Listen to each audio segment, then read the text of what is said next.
It's very normal, Daniel, for the government to retain private counsel in cases, especially of this nature, which has widespread implications and consequences for the future as well.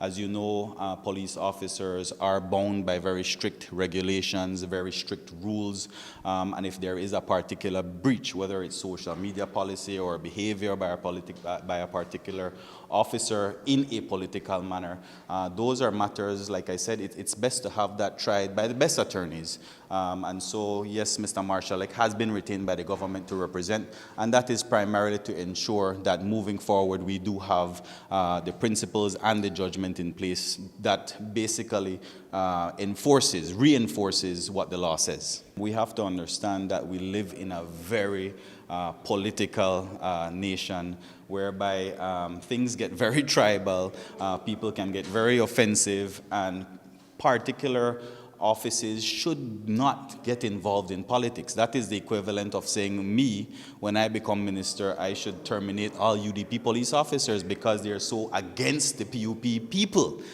We don't want to go down that rabbit hole. That's a very slippery slope of having police officers become political. We don't want that to happen. But at the same time, you're perfectly right. They must have that freedom of expression to go out and vote and support the party of their choice, but not to be offensive, not to be political, and not to be breaching policies of the department.